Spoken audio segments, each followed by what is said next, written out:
I think there are two main drivers of the issue that Google, maybe Meta, maybe Twitter, prior to Elon's involvement, and really Silicon Valley as a whole, the bigger companies have faced. The first is the war for talent.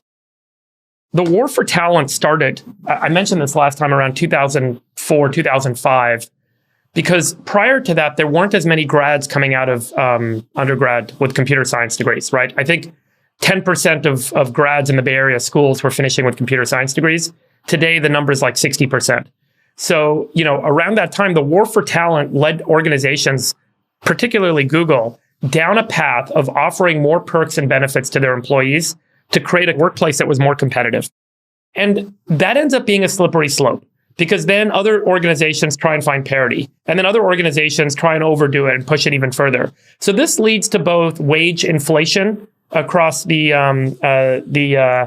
industry, but it's also led to almost like the acceptance or the allowance for degrees of complacency.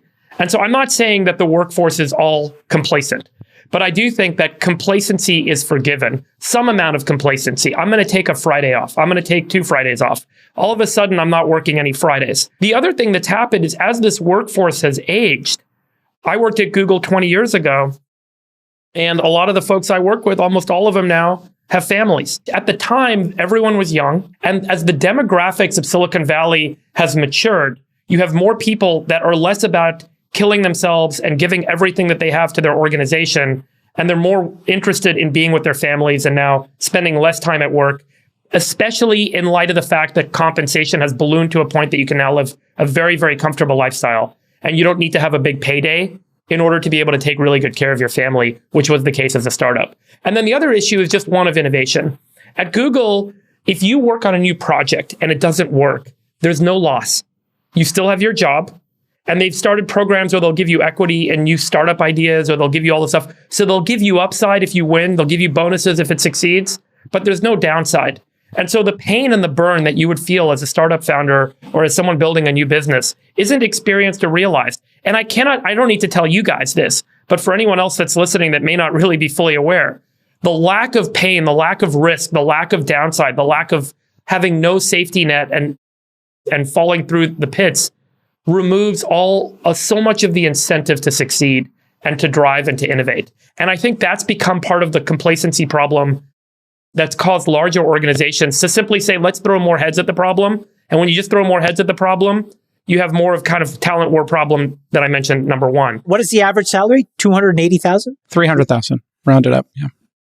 That doesn't, I don't know if that includes benefits, whatever, but let's just call it 300,000, yeah. And by the way, that doesn't mean that those people should all get fired. But I think it speaks to the fact, I think they're wonderful people there. Some of my best friends work at Google. It's a great organization. People do incredible work there.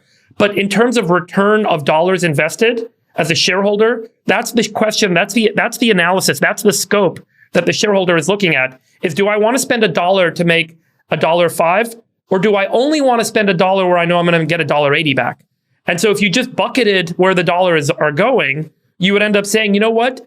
I'd rather just focus on the places where I spend $1 and I get $2 back or $1.80 back. And I don't want to do any of the stuff where I spend $1 and make $1.05 back. And that's called ROIC, or return on invested capital. And that includes return on invested human capital. And so the analyst in the stock that's an investor in the stock will look at it through that lens. Whereas everyone that's working there is still contributing meaningfully. They're still doing valuable work. But in terms of return on invested capital, a good chunk of the projects are not driving the majority of the value. A minority of the projects, a minority of the headcount is driving almost all the value.